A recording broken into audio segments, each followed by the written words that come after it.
Okay, welcome to the webinar officially. I'm Jason Jones, Service Line Leader of Cresa Remote Advisory Services, and I'm joined today by Steve Ike, Senior Vice President at Cresa. When the healthcare crisis forced shelter-in-place and stay-at-home orders in mid-March 2020, no one could have known that an entirely new era in how and where organizations work and collaborate began. Here's what a few CEOs had to say. One CEO said, "We're going to be the most forward-leaning company on remote work at our scale." That was Mark Zuckerberg, Facebook. Another said, "Office centricity is over. We cannot go back to the way things were. This isn't a choice. This is the future." That was Toby Lutke, CEO of Shopify, a multi-billion-dollar online shopping platform. A third said, "I have a policy in place where no one is required to come into the office. Everyone is enabled to work from wherever they want, where they can be the most productive." That was Bill McDermott, CEO of ServiceNow. And finally, "We believe the way of working in the future will be one in which working virtually will be the new normal, at least for most of the work we lead." That was Suresh Kumar, CTO of Walmart. But not all the responses were so positive about remote work. Another CEO said, "What does burnout look like? What does mental health look like? And what does that connectivity and the community building look like?" That was Satya Nadella, CEO of Microsoft. And even those who were embracing an aggressive remote strategy recognize that it has its limitations. Although Bill McDermott was strongly promoting remote work, he also said, "However, we acknowledge that certain jobs work better in teams and certain people are in environments where they need an office to go to get a little peace of mind." But those were the reactions early on in the pandemic. As time wore on and employees and their managers settled into a new way of working, the cultural acceptance of remote work took hold. So much so that most surveys today show that anywhere from 70% up to 80% of all office-based knowledge workers, that's people who use a computer most of the day, want the flexibility to work from home part-time, typically 2 or 3 days a week. But this brings new challenges. And another CEO quote. Sid Sijbrandij is the CEO of GitLab, which is an open source software firm that has never had an office since its start in 2014. It is a 100% remote company and has grown to 1,300 employees in 66 countries. When asked about the blend of working remotely and working in the office, Sid said, "If you try to do hybrid, you will have an A team and a B team, those in the office and those deprived of information and career opportunities." He also warned, "Two ways of working is very, very hard, and companies should not do it lightly. It's okay to say back to the office or all remote, but hybrid can turn out really bad." Now, I want us to pause for a moment and really ponder what Sid said about a binary choice between either remote only or office only. Sid suggests this choice because, according to him, hybrid can turn out really bad.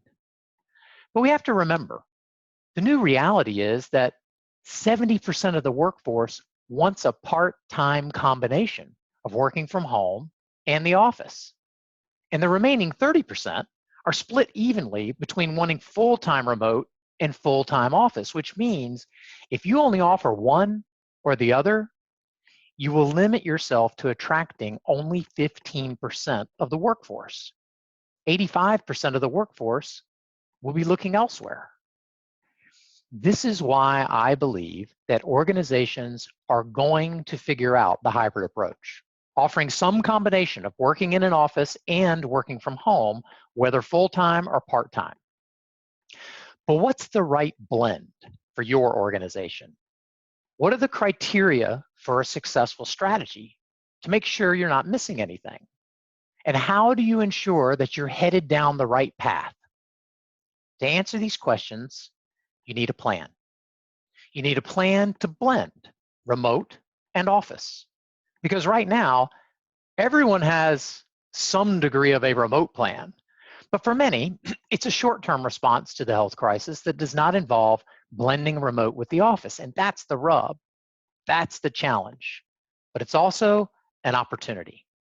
So if you're contemplating a hybrid work arrangement that allows employees to work at the office and at home, and if you're interested in answering questions such as, well, what questions should we be asking?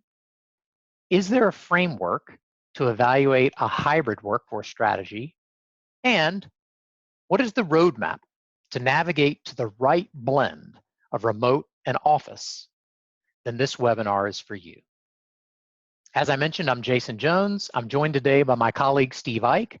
I've been at Cresa for 18 years, originally as a real estate advisor, but now exclusively leading two of our service lines, Cresa Technology Advisory Services and Remote Advisory Services. Steve has over 25 years of experience providing workforce strategy expertise to companies like General Electric, Macy's, Procter & Gamble, and Kimberly-Clark, to name a few. Today, we'll have a 45-minute presentation with some Q&A at the end. We'll record the webinar and send a copy out afterwards. Please ask questions via the Q&A feature at the bottom of your screen. And not just at the very end, but as you think about them, as we go through the webinar, and make comments too. Share your thoughts or your opinion if you have certain experiences. We'd like to see them. So we'll get to them during the Q&A period.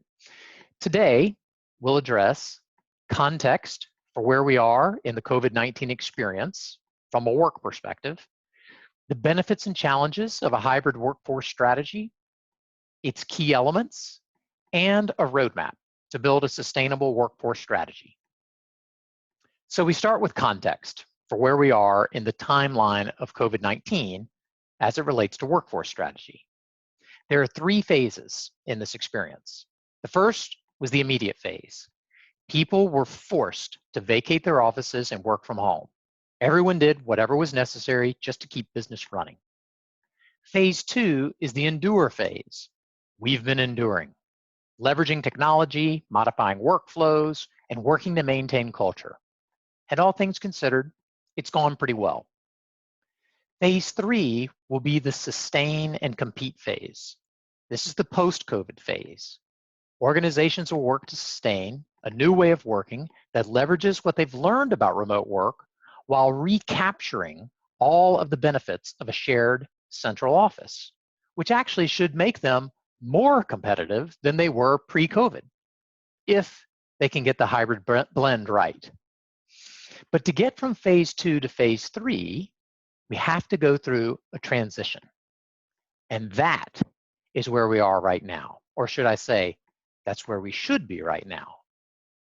Forward-thinking leaders are there, taking advantage of this time to invest and prepare for the future, because they know that transition is key. But while forward-thinking leaders are actively engaged in transition planning, near-term thinkers are not. And the danger for them is to be caught flat-footed when health restrictions lift and they have unimpeded access to their office. That's when they will be forced to make decisions about who works where and when. Or at an even higher level, decide who among their employees will make that decision. They'll also need to be able to support their workforce that's moving fluidly from home to the office by using technology, human resource policies, and work processes. It's going to be a real challenge, and we don't want to see leaders rushed to approve plans and make decisions they're not prepared for. But the question, okay, how do we transition, is actually premature. First, we have to ask, well, what exactly are we transitioning to? And why do we want to go there? What are its benefits? And then finally, what are the inherent challenges? Then let's talk about how to get there. For the first three questions today, we will provide a framework for thinking about the workforce and the workplace in a new light. And for the transition question, we'll describe a roadmap to help guide you. But to start, we have to ask a seminal question. This is the question that forward-thinking organizations like Facebook, ServiceNow, Shopify, and Walmart have already been asking themselves. And it's a question that we suggest you too ask yourself. And that question is, what is the right hybrid workforce strategy specific to us that will minimize expenses and the threat to business continuity, while at the same time maximize productivity, talent attraction and retention, and financial results? So it is these business drivers that inform our answer to the question of what exactly are we transitioning to? We want to transition to workforce strategies that achieve these goals. And in order to evaluate those workforce strategies, we start by understanding their benefits and challenges. So let's take a look. The benefits of a hybrid workforce strategy combine the best of remote work and the best of the shared office. At the top of the list for remote working is the reduced commute and fewer interruptions. These two factors alone increase the annual productivity of each half-time remote worker, 2.5 days per week, by 16 business days per year, which equates to $6,400 per employee per year. In addition, remote work reduces the expense of real estate, employee turnover, and absenteeism. And it reduces personal costs for employees, on average $4,000 per year, by saving on their commute, clothes, and food. There are environmental benefits of reduced carbon emissions, and employees consistently state their work-life balance is better.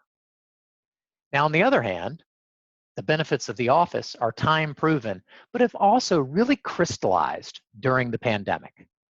Highlights include in-person collaboration and ideation, team building, socialization, mentoring and training, complex problem solving, serendipitous moments, and ad hoc meetings. You know, leaning over to your neighbor and saying, "Hey, you got a minute?" One benefit of both remote work and the shared office is the ability to recruit and retain talent. With 70% of employees wanting a hybrid workforce blend, most organizations will have to offer both a remote option and an office option to recruit and retain the best and the brightest. Now, another key benefit of both remote work and the office is that together, and only together, they meet one of the key workforce desires that has been ignited by the remote work experience. This desire is so powerful that it's shaping workforce strategy around the globe, and subsequently workspace design and real estate strategy. And that key desire is freedom. Freedom to choose. First, the freedom to choose when work is done. Employees want to work at any time of the day while blending in personal tasks or recreation. They no longer want to be held to a rigid 9-to-5 industrial age concept of punching the clock. The sentiment is, measure my output, not my input, and give me the freedom to decide how I schedule my day to get work done. Some are even asking for a more flexible schedule, perhaps even a 4-day work week. And second, there's a very strong desire to choose where work is done. First, there's the simple geography of choosing among home, office, or other locations.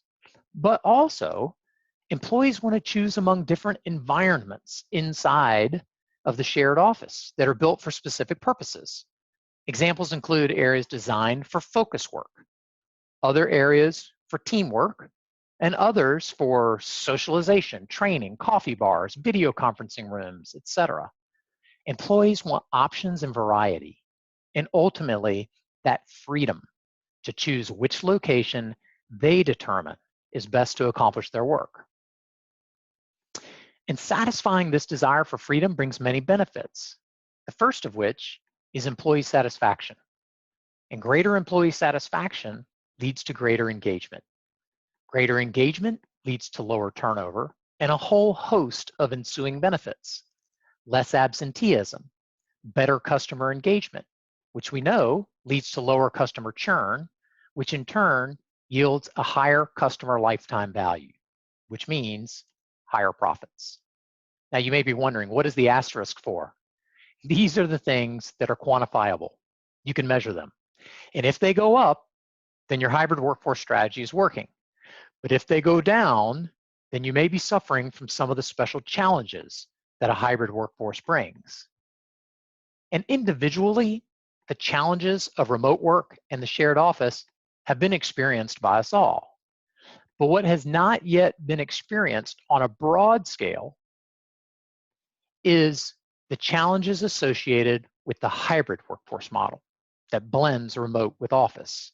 And we're going to highlight 3 challenging scenarios that organizations could be faced with in a post-COVID hybrid workforce environment. The first challenge is the potential for disparity between teams. Let's take Team A. Team A has a manager who embraces a hybrid workforce. She's on board with the concept of giving you the freedom to choose where and when you feel you can be most productive. Periodically, she requires in-person meetings, but they are purposeful and well-run. She focuses on the output of your efforts, not the input of your time. And team members feel a strong spirit of freedom working for her. Then there's Team B. Team B has a manager who doubts the long-term effectiveness of a hybrid workforce. He is uncomfortable managing people he cannot see and requires in-office presence, although he does allow remote work 1 day of the week. And when Team B looks at Team A, they feel constrained. So what is the outcome? Team B feels jealous and dispirited. They wonder, can I switch teams? Or worse, should I leave my job? If you're the VP overseeing these teams, what do you do? Now, another potential challenge is internal division within a hybrid team. And in this scenario, we have in-office team members who are either full-time in office or majority in office. And then we have remote team members who are either full-time remote or majority remote. Now, if the boss spends most of her time in the office, then the in-office team members have proximity to her that remote members do not. This proximity may lead to real or perceived better career opportunities, choice assignments, promotions, etc., and better access to information. This is what Sid Sibrandy was talking about. So what's the upshot of this scenario? Remote team members feel undervalued and dispirited. Teamwork is reduced, and they may wonder, can I switch teams? Or worse, should I leave this organization? Again, if you're the VP overseeing this team, what do? How do you prevent this scenario? Yet another challenge of a hybrid workforce regards how to accommodate multiple employee profiles. And by profiles, we mean how and when an employee chooses to work.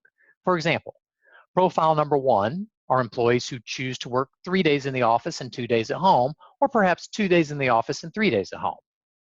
Profile number 2 are in the office 100% of the time, but they only work 4 days a week. And profile 3's default location is at home, but they attend periodic in-person meetings and occasionally choose to drop in the office to work or socialize. The challenge is, how do you accommodate all of these profiles? From the perspective of human resource policy, technology, cybersecurity, ongoing training, establishing cultural norms, measuring performance, and developing a real estate strategy, should you even allow all of these profiles? Or how far down the chain of command do you extend authority to make that decision? These challenges showcase the need for organizations to invest time right now, preparing for the future, brainstorming scenarios and possible solutions, building consensus among leaders, casting a vision among employees, and ultimately creating a hybrid workforce strategy that maximizes the opportunity to blend remote work with the shared office. But to accomplish this, you need a framework for developing the strategy. And interestingly, the framework to develop a successful workforce strategy can be built upon the same framework used to build a successful workplace strategy. The framework consists of 4 key elements, and we call it Workplace 2.0.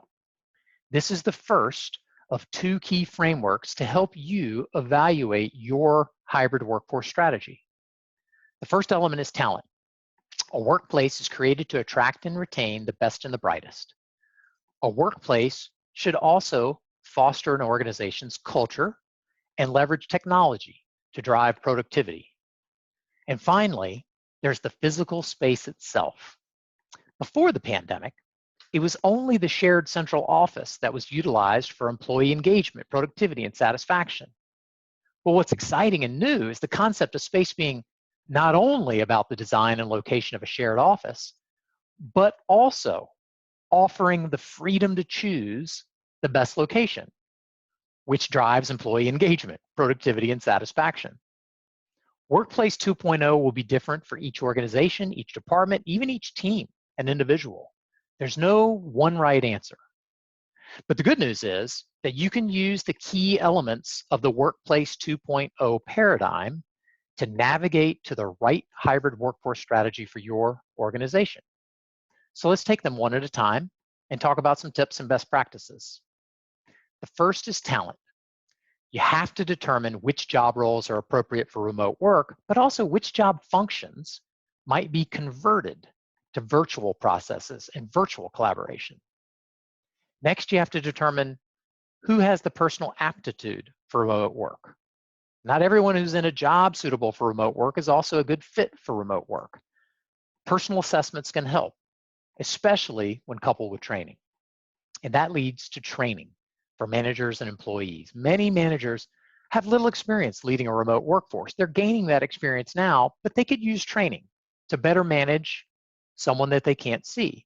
In addition, and this is really important, the technology that enables remote work is constantly changing.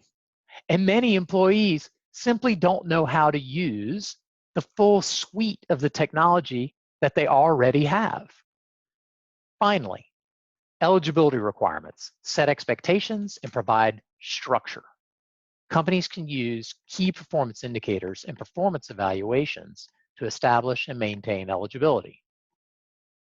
Now, culture is the second key element, and many companies are concerned that remote work could change their corporate culture, or that a hybrid strategy could change that corporate culture. And the fact is, this will have an effect on your culture, but think about the personal connections that are enhanced in new ways. I mean, because of video conferencing, team members get to meet the kids, the pets, and even get a view of the inside of coworkers' homes. Another aspect of culture is trust. Companies must build trust both up and down the chain of command. Most important is to be consistent and follow through when developing trust. People are trusted when they consistently demonstrate that they do what they say they're going to do. But it's hard to trust someone who may not yet trust you. Therefore, leaders have to take the initiative and trust their employees. Communication. Good communication, both formal and informal, is critical to keep employees motivated. And in a remote environment, it needs to be high quality and high frequency, scheduled. In addition, leaders must find ways to communicate bigger picture mission and goals so that remote employees can be informed and empowered to make independent, unsupervised decisions. Cultural norms. Part of any culture is establishing group norms, whether spoken or unspoken. And a best practice is for teams to discuss and agree upon a short list of norms that guide team behavior and build comfort.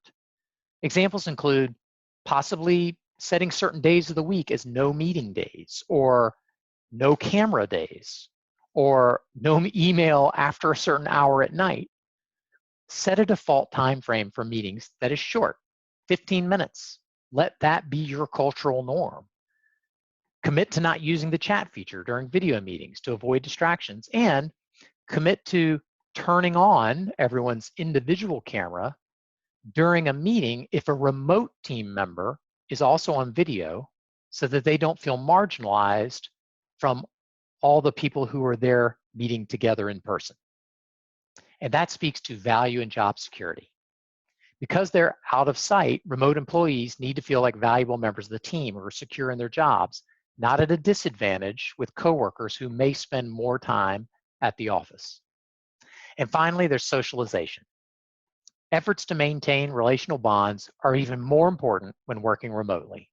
And on the left are a few ideas to build and maintain relationships among hybrid team members that can be done remotely. Now, the next key element of a hybrid workforce strategy is the technology that enables remote work. And for this element, I want to reintroduce my colleague, Steve Ike. As mentioned earlier, Steve has over 25 years of experience providing workforce strategy consulting to companies like General Electric, Macy's, Procter & Gamble, and Kimberly-Clark. Steve, I hand it over to you. Jason, thank you. And as we kind of take this break and move in between some of the initial areas and into the technology, I want to acknowledge that we do have the question that came up, and we will address that both in this section and towards the end in the open dialogue Q&A section. So wanted to acknowledge receipt. So first, as we look at technology, I want to think of it instead of a tool. Technology really is a resource enabler that can be leveraged to create that on-demand work experience. And as we look at how, when, and where people work, whether it's remote, in the office, or a combination or a hybrid, communications collaboration platforms are truly the foundation for building these purposeful interactions. We'll take a look at real-time communications, voice, video, instant messaging, and text, and near real-time interaction with Microsoft Teams, Google Meet, tools like Slack, and even old school email, using the right tool in the right time to communicate. So with unified communications and collaborations, those are platforms that can be used for anytime, anywhere, one number reach access across multiple devices. And when they are combined with a shared workspace, really facilitates collaboration, the sharing of work, and productivity increases amongst teams that may be geographically distributed. Performance management, stepping into how do we evaluate productivity versus activity, help managers make that shift from, if I can't see it, I can't manage it, into, hey, if I can measure, I can manage. And performance management is both a process and a set of tools that organizations use to measure and evaluate both corporate performance and employee performance, in turn helping managers have meaningful conversations with employees and providing real-time access to that information in a visual dashboard so that I can know how am I doing, how are we doing, how's our organization doing, and driving towards ultimate performance improvement and productivity improvement. Document management is, in simple terms, there are tools like Dropbox and Google Drive and SharePoint. But when we turn that into an online library combined with a management tool, can be used to manage content, address the security of those documents, address version and control, and then the distribution of those documents and management of those files as they go through a work process. So when we think about addressing work process, workflows, and document control, a few examples could be loan process in a financial services model, or claims management for an insurance provider, or even in law firms, dealing with client matter and case files as it goes through the process from me to Jason to another team member so that we can access it anywhere we are, update it anywhere where we are, and provide that continuity of information flow. And we added cybersecurity and compliance into this because it's often overthought. When we think of, hey, I'm working from home, everything's okay, I'm connected to the corporate network. With more and more people at home on connected devices, and think about, you've got your elementary, middle school, and high school age students that are doing distance learning today. We've got multiple family members that may be working from home, more and more devices in the home that are connected to the internet. This gives hackers access to gain access to critical and secure information. And with that, we want to look at the technical factors. That would be the wireless networks, the secure connectivity, intrusion detection, and applications that can be provided for your devices or your laptops. But even more important, the human factor, looking at compliance and regulatory information, where I may have personal information or personally identifiable information related to credit cards, to banking information, to healthcare information, anything that is being stored on my device or written onto a file, we need to address both the technical factors and the human factors. And thinking into that, in the home office environment, some may be fortunate to where they can have a dedicated set-aside workspace that has a locking door. But we need to think about those remote workers that may be working in a common area in the house and they don't have a dedicated space. How do we secure that laptop? How do we provide for the no ears to hear or no eyes to see what's going on? So with cybersecurity and compliance, we really want to address those areas into that home workspace so that we can protect the information. And at the end, we'll probably have some questions and answers that go into, well, what does that really mean into providing a secure environment for the information? The last to think about is also that optimized office or office workspace, thinking of the type chair you're in, thinking of making sure that I've got a docking station, dual monitors, good lighting so that I can have a work environment that is conducive to reducing eye strain, physical health, and emotional health from working from home. So Jason, thank you for letting me step in a little bit and talk about the technology aspects and the home office aspects of working remotely. You're great. You bet. Thank you. So that brings us to finally the physical space itself. And to accommodate employees' desire for freedom of choice in where and when they work, organizations must view the workplace no longer as a single shared location, but instead accommodate a network of flexible, convenient, and on-demand places. Employees want the option to choose a workplace location where they feel they will be most productive for that day or even half a day. And when they are in the office, they want a similar choice. They want to be able to choose among different environments within the office design where they feel they will be the most effective for that task. And those environments and tasks will change throughout the day. We feel there's 3 general categories of space will be important to a hybrid workforce. These are the categories for you to keep in mind as you think about how to design your space for the future. And the first is private collaboration space. This is where you work in person with others, but are secluded from the activity and other employees in the office. Second is private individual space, where you work by yourself, isolated from others. And then third is what we call open air space. And this is a catch-all for any space where you can see and be seen by others. This is generally more socially oriented space, which allows for ad hoc conversations, mentoring, and serendipity, although you might focus well in these parts of the office. But for the home office, as a best practice, we recommend offering employees a stipend for home office furniture and IT equipment, which can be spent on any items the employee desires, with the exception of the laptop and the docking station, which are standardized for the sake of IT efficiency. Otherwise, offer maximum freedom of choice. At the same time, offer the option to purchase from a more limited selection of recommended furniture and technology. This ability to choose supports both the desire for freedom and personalization, while also providing a helpful reduction from what could be an overwhelming number of options. So that's the 4 key elements. And wait, there is one more element, and that is policy. We felt that a clear corporate policy is so important to the success of a hybrid workforce strategy that we included it as the 5th element. A clear policy is crucial to setting expectations. And as a leader, if you don't set expectations, your employees will set their own, and they will likely be different from yours. So a hybrid workforce policy should address eligibility requirements, tools and resources for the company to provide for home use, what the employee is expected to provide, expectations for the employee for their personal performance and participation, and what constitutes disqualification.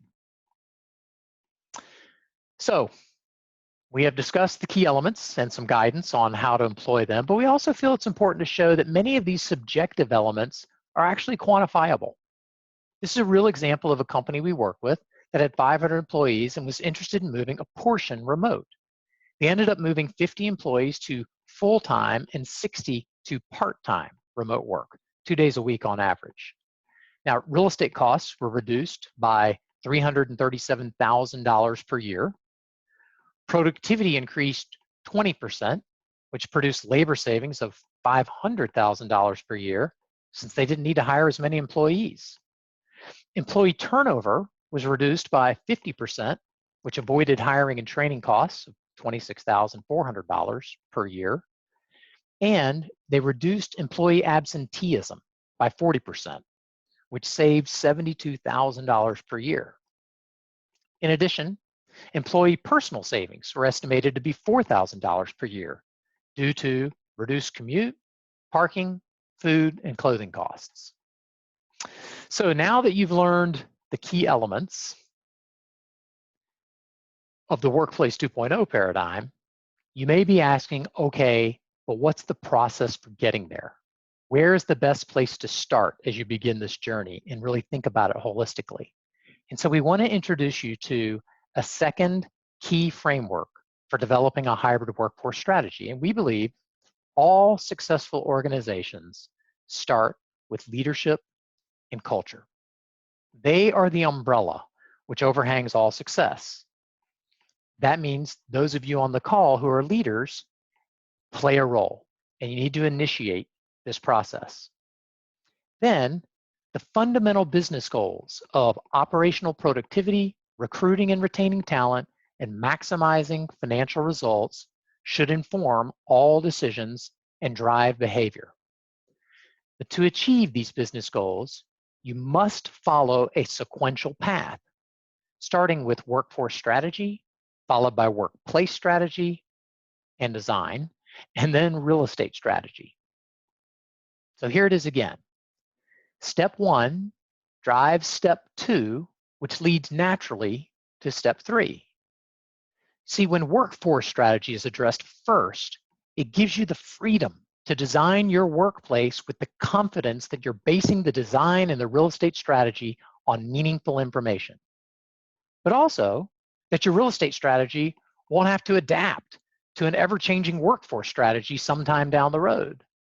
You want to build that real estate strategy and the workplace strategy and design on solid rock, not shifting sand. So knowing this, it's important to begin by examining the critical requirements of a hybrid workforce strategy, being mindful that you'll now be supporting workers who are at home one day and in the office another day. And we believe that this is a key differentiator for Cresa. We don't know of anyone else who starts their real estate strategy by evaluating the critical requirements of a broader workforce strategy. So on the screen, you see a checklist every organization should work through. We'll send this out in an email, so no need to copy every bullet point down right now. But if you'd like to have a conversation about your specific situation, please contact Steve or myself or the Cresa advisor who invited you to this webinar.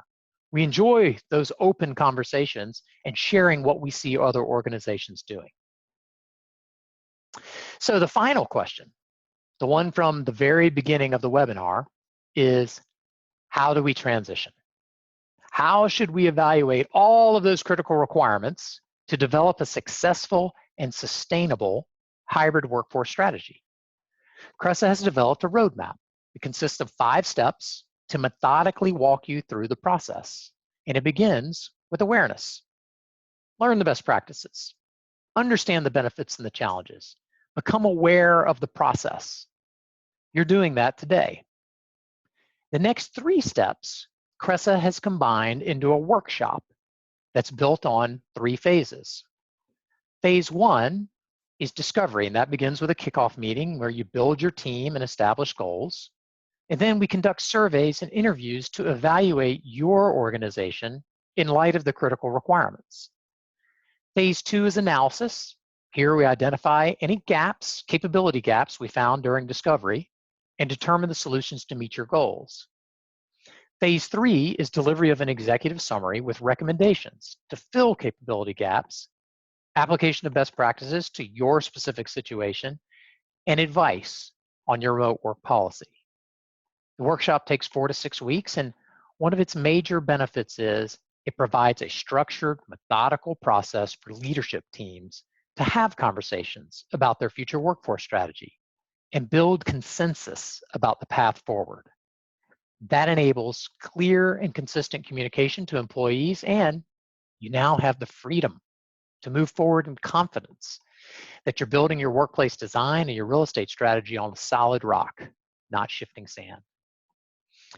The fifth step of the roadmap is implementation of the plan. And for this, Cresa offers a more robust blueprint plan, which includes everything from the workshop, but a deeper dive into discovery and analysis and follow-on monitoring with feedback over a 60, 90, and 120-day period.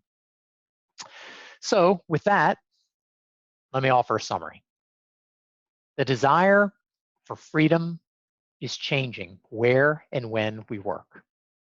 As important as a shared central office is, this desire for freedom of choice will demand organizations develop a hybrid workforce strategy. And to get there, transition is key. We're currently enduring the COVID-19 experience from a workplace perspective, but just over the horizon is unimpeded access to your shared office. And how you transition to that hybrid work environment will determine how sustainable and competitive you will be.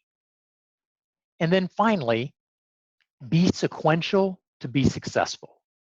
Remember, it only makes sense to develop your workspace design and real estate strategy after you've developed the human component of your workforce strategy and all the critical requirements that make it successful.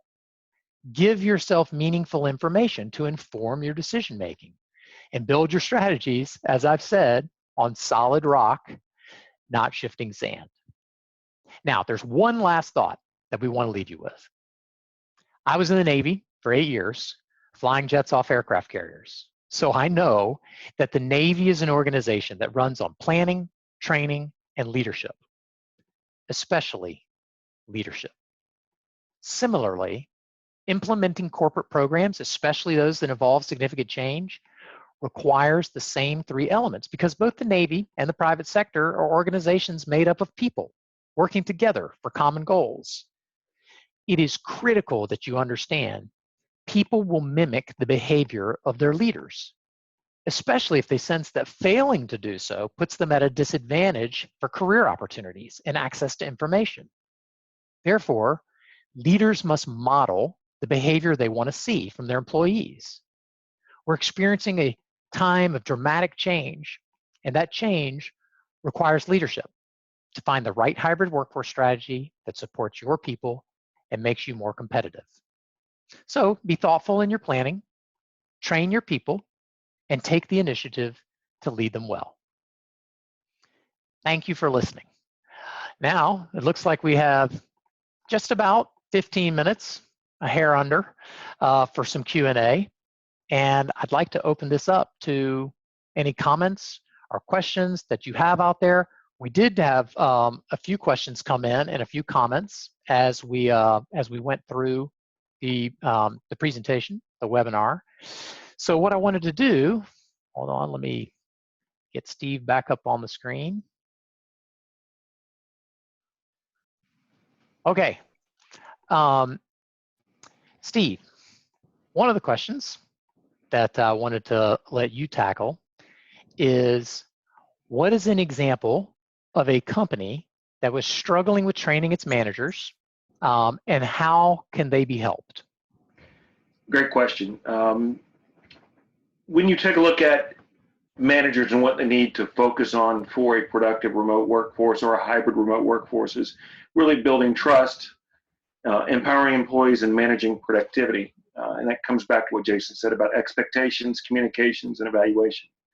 So we're working with an insurance company that moved a portion of their team home. And they had the tools and the processes that help managers participate in the daily activity of their teams. They had to modify some of those to really look at regular check-in calls with their employees, both one-on-one and group. But the biggest change was facilitating a workshop and training for those managers where we went through that culture shift of how to manage your remote employees and looking at what tools that are there for measuring productivity and performance. So we went through a series of half-day workshops with the managers that provided coaching tools, managing tools, and collaboration tools of how to use those effectively for the remote.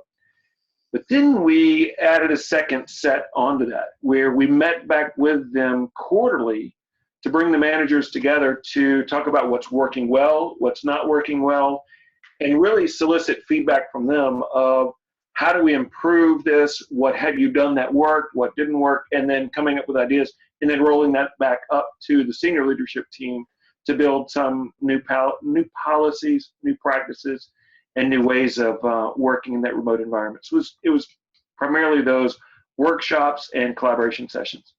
Got it. Okay, very good. Another question that came in, it's actually tied two questions together, was around commenting on the mental health of those who do not have the financial means to have a home office and have been working from the kitchen table.